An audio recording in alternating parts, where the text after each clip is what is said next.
तो आज का वीडियो बहुत ही आसान और रोचक और मज़ेदार होने वाला है, क्योंकि आज के इस वीडियो में हम कोशिका के केंद्र को पढ़ने वाले हैं। अब आपको लगेगा केंद्र किस चिड़िया का नाम है। देखो यार, ना तो किसी चिड़िया का नाम है, ना तो किसी डायनासोर का नाम है, और ना तो किसी हाथी का नाम है। केंद्र जो होता है कोशिका में पाया जाता है। अब आपको लगे यार, पहले तो हमें आपने बताया नहीं यार कि कोशिका क्या होता है। देखो दोस्तों, जो हमारा शरीर है, लीवर है, फेफड़ा है, किडनी है, आँख है, गुर्दा है, चमड़ी है, खून है, बाल है, नाखून है, जो कुछ भी है, आखिर वो बना किससे है? तो कोशिका से ही बना हुआ है। तो ये जो आपकी कोशिका है, क्या है? ये आपकी कोशिका है, और ये कोशिका, ठीक है। तो कोशिका के अंदर ऐसा केंद्रक पाया जाता है। और भी बहुत सारी चीज़ होते हैं, जैसे राइबोसोम हो गया, गाल्जी उपकरण हो गया, माइक्रोकांडिया हो गया, सब होता है, इसको पढ़ेंगे। तो ये आपकी कोशिका हो गई। तो कोशिका के अंदर ऐसा केंद्रक पाया जाता है। अब ये केंद्रक क्या होता है, अभी मैं आपको पढ़ाऊंगा इसी के बारे में। तो कोशिका के अंदर केंद्रक पाया जाता है। समझ लो कि जो केंद्रक होता है ना, कोशिका का दिमाग होता है। जैसे आपका दिमाग है, तो आपका दिमाग क्या करता है? आपके शरीर को कंट्रोल करता है कि हाथ हिलाना है, पैर हिलाना है, मुक्का किसी को मारना है, खाना खाना है, बोलना है, लिखना है, कुछ सोचना है, कुछ भी करना है, तो दिमाग करता है ना। ठीक उसी प्रकार जो कोशिका में जो कुछ होता है, जैसे कोशिका भोजन लेगी, पाचन करेगी, ऊर्जा का निर्माण करेगी, मरम्मत का कार्य करेगी, कुछ भी करेगी, तो एक तरह से कहीं ना कहीं इस चीज को नियंत्रित कौन करता है? कोशिका का केंद्रक यानी नाभिक करता है। तो देख सकते हो, ये है आपका कोशिका। कोशिका तो नहीं है, लेकिन ये आपका केंद्रक। केंद्रक इस तरह से दिखता है। ये आपका केंद्रक है, और ये आपका अंतर्द्रव्य जालिका है। ठीक है, ठीक है। तो ये होता है केंद्र। तो केंद्र की संरचना आप देख सकते हैं, केंद्र किस तरह से होता है। और जो है, इसमें मैं आपको एक और चीज़ आपको बता रहा हूँ केंद्र के बारे में। देखिए, देख सकते हैं, ये आपको कुछ इस प्रकार का केंद्रक होता है कोशिका में। ये आपका केंद्रक पाया जाता है। तो जानेंगे केंद्रक क्या होता है, केंद्रक का क्या काम होता है, केंद्रक किस तरह से काम करता है। तो चलिए सबसे पहले जानते हैं केंद्रक क्या होता है। केंद्रक, देखो, केंद्र का क्या काम होता है। ये कोशिका के सभी कामों को कंट्रोल करता है, और यह तय करता है कि कोशिका कब बढ़ेगी। यह तय करता है कि कोई कोशिका कब बढ़ेगी, उसका विभाजन कब होगा। केंद्रक को वह जानकारी होती है, केंद्रक में वह जानकारी होती है जो हमें बताती है कि शरीर कैसा बनेगा, आंखें कैसी होंगी, बाल कैसे होंगे। ये सब केंद्रक में होता है। यानी केंद्रक में ये सारी जानकारी होंगी कि इंसान का आंख कैसा होगा, इंसान का बाल कैसा होगा, इंसान की लंबाई कितनी बढ़ेगी, इंसान मोटा होगा कि नहीं होगा, पतला रहेगा कि नहीं रहेगा। ये कोशिका के केंद्रक ही बताता है, और कोशिका के केंद्रक ही इन सभी चीज़ों को कंट्रोल करता है। अब कैसे केंद्रक को पता चलता है? देखो दोस्तों, जो केंद्रक होता है, उस केंद्रक की पहली संरचना पढ़िए। केंद्रक के कई भाग होते हैं। जो आपका केंद्रक होता है ना, इसके कई भाग होते हैं। जैसे आपका शरीर हो गया, तो कई सारे शरीर जो आपका होता है, कई सारे भाग में होता है। हाथ है, पाँव है, आँख है, ये बाहरी अंग हो गया। आंतरिक अंगों की बात करो तो लीवर है, फेफड़ा है, किडनी है, गुर्दा है। तो कई सारे अंग होते हैं ना, कई सारे भाग होते हैं ना। ठीक उसी प्रकार केंद्र के कई सारे भाग होते हैं। पहला होता है केंद्रक झिल्ली। अब एक केंद्रक झिल्ली क्या होता है? जैसे यह है कोशिका, इसमें एक केंद्रक पाएगा। अब इस केंद्र को जब बड़ा करोगे तो इस तरह दिखेगा। इसके बाहर एक झिल्ली होती है, जिसको केंद्रक झिल्ली बोला जाता है। अब ये झिल्ली क्या होता है? इसमें झिल्ली में भरा होता है क्या केंद्रक? नहीं, जो केंद्रक झिल्ली होता है, ये केंद्रक की कोशिका को, यानी जो केंद्रक होता है, जो आपका केंद्रक को नाभिक भी बोलते हैं, ठीक है, और नाभिक को केंद्रक बोलते हैं। चाहे नाभिक बोलो चाहे केंद्रक बोलो, कंफ्यूज मत होइएगा, ठीक है। तो जो केंद्रक होता है, इसको बाहर से सुरक्षा देता है। यानी कोशिका हो गया, कोशिका के अंदर आपका केंद्रक हो गया, इसके बाहर क्या होता है? केंद्रक झिल्ली होता है, जो कोशिका के बाकी अंगों से इसको एक तरह से अलग करता है कि भाई तू अलग हो जाए। जैसे कैसा होता है, हम गांव में क्या करते हैं, जब खेती बाड़ी करते हैं, तो जो आलू बोते हैं, प्याज बोते हैं, टमाटर मटर बोते हैं, गोभी पालक बोते हैं, तो गाय भैंसे होते हैं ना, वो खेत के अंदर आती हैं और उनको चर जाती हैं। कभी गाय, तो कभी भैंस, तो कभी हिरन, तो कभी नीलगाय। तो लोग परेशान हो जाते हैं, तो क्या करते हैं? उसको चारों ओर से घेरते हैं ताकि कोई अंदर ना आ सके, नहीं तो पता चला कि नुकसान हो जाता है। तो ठीक उसी प्रकार का क्या करता है, ये चारों ओर से इसको घेर के रखता है। ये कौन? केंद्रक झिल्ली, जो काम क्या करता है? सुरक्षा देने का काम करता है, और बाकी चीज़ों से इसको अलग करता है केंद्रक झिल्ली। तो देखिए, केंद्रक झिल्ली को चारों तरफ से घेर कर रहती है, और ये अंदर के भागों को रक्षा देती है। और ये क्या करती है? अंदर के भाग, यानी कोशिका के अंदर जो भाग होंगे ना, उनको रक्षा देती है बाहरी चीज़ों से। तो पहला भाग होता है केंद्रक झिल्ली। दूसरा होता है केंद्र की द्रव। दूसरा होता है केंद्र की, जो आपका एक केंद्रक होगा, इसके अंदर कुछ ऐसे लिक्विड टाइप का द्रव होगा, कुछ द्रव होगा। ये द्रव क्या होता है? इसका क्या काम होता है? यह केंद्र के अंदर मौजूद एक जेल जैसा द्रव होता है, जिसमें बाकी भाग होते हैं, जिसमें केंद्र के बाकी भाग होते हैं, यानी ये द्रव जैसा होता है, ऐसा द्रव जैसा। इसको आप ऐसे बड़ा करके देखोगे ना, ऐसा बड़ा करोगे तो इसके अंदर कई सारे क्या केंद्र के आपको भाग देखने को मिलेंगे, अंग देखने को मिलेंगे, ठीक है। अगला आता है केंद्रीय क्षेत्र। ये क्या होता है? ये केंद्र के अंदर एक गोल बिंदु जैसा भाग होता है जो आरएनए और राइबोसोम बनाते हैं। केंद्र के एक क्षेत्र ऐसा होता है जो क्या काम करता है, वो क्या काम करता है, वो जो होता है आरएनए और राइबोसोम को बनाने का काम करता है। आरएनए क्या होता है? राइबोन्यूक्लिक अम्ल होता है, या राइबोन्यूक्लिक एसिड बोल सकते हैं। एसिड बोलो चाहे अम्ल बोलो, बात एक ही है, बस भाषा का अंतर है। तो आरएनए और राइबोसोम को बनाने का काम करता है। अब सवाल होगा आरएनए क्या होता है, राइबोसोम क्या होता है, फिर डीएनए क्या होता है, जीन क्या होता है, क्रोमेटिन धागे क्या होता है। आगे मैं भी आपको पढ़ाने वाला इसी वीडियो में, बस 5 मिनट का समय दो। तो केंद्रीय क्षेत्र होते हैं। फिर अगला आता है क्रोमेटिन धागे। ये धागे जैसे संरचना होती है जिसमें डीएनए और जीन होते हैं।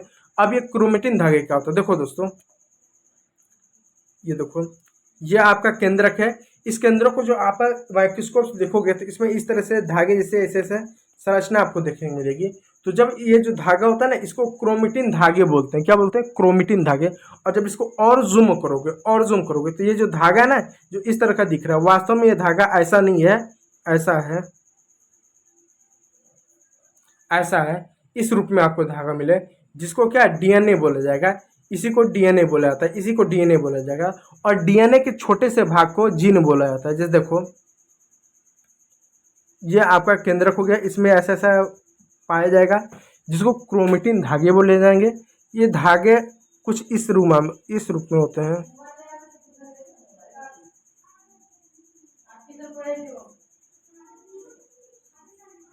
इस रूप में होते हैं। ये थोड़ा अच्छा से बना नहीं है, रुकिए।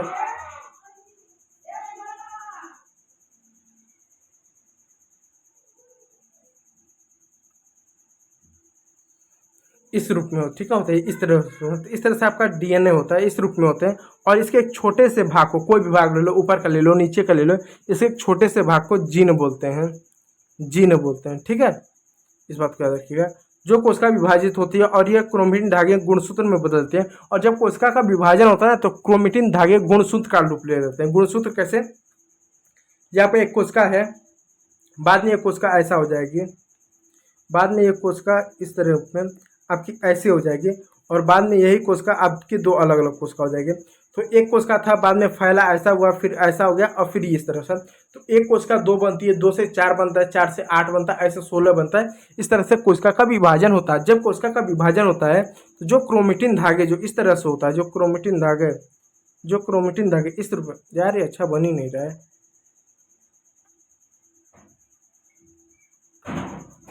जो क्रोमेटिन धागे जो इस रूप में होता है, जो क्रोमेटिन धागे इस रूप में होता है, वो क्या गुणसूत्र में ऐसा बन जाता है, ऐसा गुणसूत्र रूप में ऐसा बनता है। तो क्रोमेटिन धागे क्या विभाजित होकर गुणसूत्र बनाता है। गुणसूत्र कैसा होता है? इस तरह से ऐसा गुणसूत्र बना लेता है, इस तरह का ऐसा गुणसूत्र बना लेता है। इस तरह से क्या ऐसा गुणसूत्र बनाता है। इस तरह से आपने देखा होगा, इस तरह गुणसूत्र बनाता है, जिसमें एक्स गुणसूत्र, वाई गुणसूत्र, ऐसा जो होता है ना, 23 जोड़ी गुणसूत्र होता है। अब जानते हैं डीएनए क्या होता है। तो डीएनए कहाँ होता है, फिर से बताता हूँ। ये कोशिका है, कोशिका के अंदर एक केंद्रक है। केंद्रक को बड़ा करोगे ऐसा दिखेगा, इसमें ऐसा क्रोमेटिन धागे होते हैं। इसी क्रोमेटिन धागे के अंदर आपका डीएनए पाया जाता है, और इसका छोटा सा भाग को हम जीन बोलते हैं। तो डीएनए क्या होता है, काम क्या होता है? डीएनए का पूरा नाम होता है डीऑक्सीराइबोन्यूक्लिक अम्ल, डीऑक्सीराइबोन्यूक्लिक अम्ल। अब आपको यहाँ पर एसिड लिखा हुआ है, अंग्रेजी में एसिड बोलते हैं, हिंदी में अम्ल बोलते हैं। हिंदी में इसका फुल फॉर्म है डीऑक्सीराइबोन्यूक्लिक अम्ल, अंग्रेजी में डीऑक्सीराइबोन्यूक्लिक एसिड है। यह वो चीज़ होती है जो बताती है कि हमारा शरीर कैसा होगा। डीएनए जो होता है ये बताता है कि हमारा शरीर कैसा होगा। जैसे हमारा आँख कैसा होगा, नीला होगा, काला होगा, कैसा होगा, हमारे बाल का रंग कैसा होगा, लाल होगा, भूरा होगा, हरा होगा, कैसा होगा। फिर हमारा कट घाटी कैसा होगा, कि हम लंबा होंगे, मोटे होंगे, नाटे होंगे, काले होंगे, पीले होंगे, किस तरह से हम होंगे। तो इन सभी चीज़ों को बताने का काम डीएनए करता है। डीएनए यही हमें बताता है, ठीक है, डीएनए यही बताता है। तो डीएनए का काम क्या होता है? आनुवांशिक जानकारी को स्टोर करना होता है। इसके साथ कुछ आनुवांशिक जानकारी होता है ना, वो भी स्टोर करता है। जैसे मान लो किसी के पिताजी का पीठ निकला होगा कुब्बर टाइप का, तो बेटे में भी वो निकलेगा, या इस तरह के आनुवांशिक लक्षण कर सकते हैं। ये थोड़ा सा जेनेटिक बीमारी होती है, इसको नहीं पढ़ेंगे, ठीक है, ये आपकी 10वीं में आएगा। कुछ आनुवंशिक जानकारियों को स्टोर करता है कि जैसे कि होता है ना कि जब ये समस्या आती है, कि ये किसके पुत्र हैं, ये किसके रिलेटिव है, किससे इनका जन्म हुआ है, तो वहाँ पर डीएनए का जांच होता है। तो डीएनए में जांच से पता चल सकता है कि कोई व्यक्ति के माता पिता कौन है, या वो ये माता पिता है तो उन्हीं का वो संतान है कि नहीं है। तो इस तरह की चीज़ें पता चल जाता है। तो डीएनए में इस तरह की आनुवंशिक जानकारियों को क्या स्टोर करके रखा जाता है, स्टोर करता है कौन, डीएनए। तो डीएनए का आमतौर पर चेक होता है आनुवंशिक जानकारी को स्टोर करना है। जैसे आप देख सकते हैं कि ये क्या बोला जाता है, ये आप देख सकते हैं अहमदाबाद में जो प्लेन क्रैश हुआ तो उसमें जो मृतकों के जो शव थे, पार्थिव शव, वो देने से पहले ना एक तरह से डीएनए जांच होता है इस चीज़ों में, कि चेक किया जाता है कि कंफर्म करने के लिए कि ये आपके परिवार, क्योंकि उसमें पता तो चलता नहीं है क्योंकि चेहरे और बॉडी पूरी तरह से जल जाती है। तो ऐसे समय डीएनए का जांच होता है, उससे पता चल जाता है कि आपके रिलेटिव, आपके बेटे, आपके भाई हैं, या आपके मतलब जो भी रिलेटिव हैं, इससे पता चल जाता है। तो डीएनए वहाँ पर क्या करता है, आनुवंशिक जानकारी को इस तरह से स्टोर करता है। तो ये जानकारी एक पीढ़ी से दूसरी पीढ़ी में भेजी जाती है। ठीक, अब जानते हैं आरएनए क्या होता है। आरएनए क्या होता है, आरएनए का पूरा नाम होता है राइबो न्यूक्लिक एसिड होता है, हिंदी में राइबो न्यूक्लिक अम्ल कह सकते हैं। ये डीएनए से जानकारी लेकर कोशिका के अन्य हिस्सों तक पहुंचाता है। ये क्या करता है, डीएनए से जो भी जानकारी मिला कि आदमी का कट घाटी कैसा है, जो भी आदमी बाल कैसे होगा, इस तरह की जो भी जानकारी होती है, आनुवंशिक जानकारी होती है, वो क्या करता है, एक तरह से उसको लेता है और कोशिका को देता है, और जब कोशिका को देता है तो कोशिका क्या करता है, उस अनुसार प्रोटीन बनाता है, उसके अनुसार प्रोटीन बनाएगा। अब जब प्रोटीन उसके अनुसार बनेगा तो उसी के अनुसार आदमी का आँख उसी रंग का होगा, बाल वैसे ही होगा, या उसका मान लीजिए मांसपेशियां शरीर का ऐसा होगा कि बहुत दुबला होगा, बहुत पतला होगा, या वो लंबा होगा। तो उसी के अनुसार क्या करता है, क्योंकि कुछ आनुवंशिक लक्षण होते हैं, जैसे मान लीजिए किसी पिताजी के ज़्यादा हाइट नहीं थी, वो 5 फुट के नहीं थे, वो 3.5 फुट के थे, तो बेटा भी हो सकता है कि 3.5 फुट का ही निकले। तो क्योंकि वो आनुवंशिक लक्षण थोड़ा बहुत देखने को मिलते हैं, तो क्या करता है आरएनए, क्या करता है डीएनए से सब जानकारी लेता है और कोशिका को देता है। फिर कोशिका प्रोटीन बनाता है, और प्रोटीन का क्या काम होता है, हमारे शरीर में कहीं पर चोट लग गया, कहीं पर घाव लग गया तो उसका मरम्मत का काम करता है। हमारे शरीर में मांसपेशियों का बनाने का काम वही करता है। यदि प्रोटीन कमी रहेगी तो हमारे बाल कमजोर होंगे, नाखून कमजोर होंगे, ये सारी चीज़ें आपको देखने को मिलेंगे। घाव जो लगेगा तो जल्दी घाव नहीं भरेगा। तो प्रोटीन ये इस तरह का काम करता है। ठीक है, अब जानते हैं आरएनए क्या क्या होता है। आरएनए का पूरा नाम राइबोन्यूक्लिक एसिड होता है। ये 2 बार आ गया, ठीक है, मैं माफ़ी चाहूँगा। आरएनए का मुख्य काम करता है डीएनए से जानकारी लेकर प्रोटीन बनाने में मदद करता है। आप जानते हैं जीन क्या होता है, जो डीएनए के छोटे से भाग को जीन कहते हैं।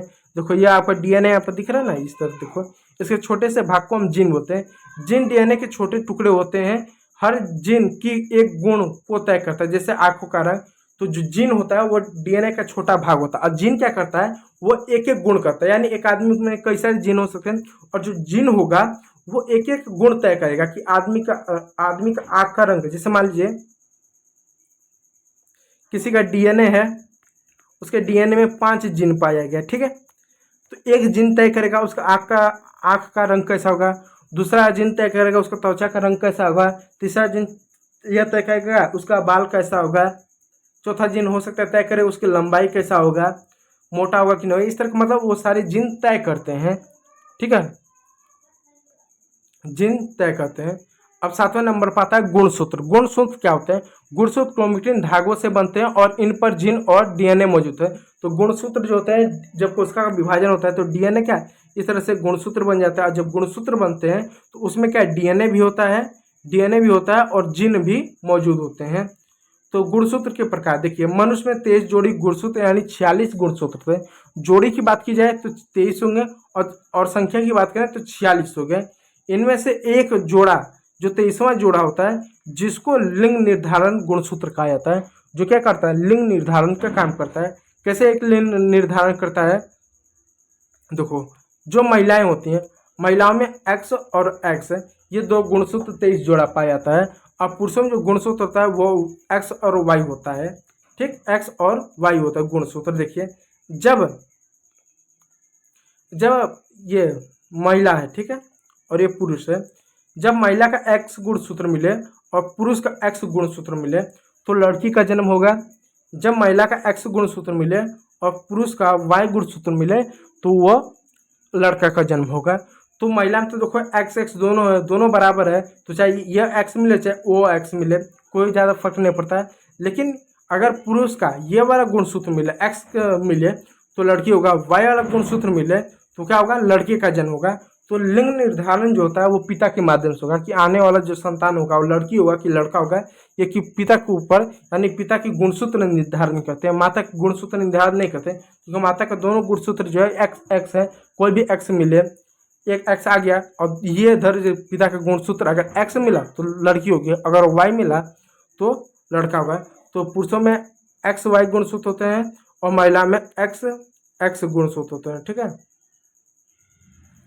इसको सही कर लेना। ठीक है, तो एक्स वाई होते हैं और महिला में एक्स एक्स होते हैं। पुरुषों में एक्स वाई, महिला में एक्स एक्स गुणसूत्र होते हैं। ठीक है, अब एक बार सबका छोटा सा दोहराव कर लें कि क्या होता है। एक बार सबका छोटा सा दोहराव कर लें। केंद्रक क्या होता है, केंद्रक कोशिका का नियंत्रण करता है। केंद्रक के भाग की बात करें तो झिल्ली होता है, द्रव्य होता है, कोशिका क्षेत्र होता है, क्रोमेटिन धागे होते हैं। डीएनए शरीर की योजना बनाती है कि आदमी का लंबाई कैसा, बाल कैसा होगा, आँख कैसा होगा। आरएनए सूचना वाहक होता है, सूचना क्या करता है, देता है कोशिका को जिससे वो प्रोटीन बने। जीन क्या करता है, विशेष गुण तय करता है कि विशेष रूप से आदमी का आँख कैसा होगा, आदमी का चमड़ी कैसा होगा, ये विशेष रूप से एक ही चीज़ को निर्धारण करता है। और गुणसूत्र जीन और डीएनए के वाहक होते हैं। गुणसूत्र क्या होते हैं, डीएनए और डीएनए के वाहक होते हैं जो उनकी जानकारी को ले आते हैं और उस तरह से संतान उत्पत्ति में वो काम आता है। ठीक है, उस तरह के जीन। तो ये रहा आपका। तो बच्चों याद रखो, केंद्रक वो राजा है जो पूरी कोशिका को चलाता है और डीएनए आरएनए इसके सिपाही हैं जो इसका काम करता है। ठीक है, तो देख सकते हैं इस तरह से आपका ये जो है कोशिका आपको दिख रहा है, आपको केंद्रक दिख रहा है। ठीक है, तो केंद्रक में आपको दिख रहा है, फिर ये डॉट डॉट सारी चीज़ें दिख रहे हैं, फिर बाद में पट्टीदार दिख रहा है केंद्रक झिल्ली। ठीक है, तो यही होता है आपका कोशिका के अंदर ये केंद्र। और भी भाग पाए जाते हैं, उनको अगले वाले वीडियो में पढ़ेंगे। तो वीडियो यदि अच्छा लगा हो ना तो लाइक कर दीजिएगा और चैनल पर नए हैं तो चैनल को सब्सक्राइब जरूर कीजिएगा। तो वीडियो देखने के लिए बहुत बहुत धन्यवाद आप सभी लोगों का।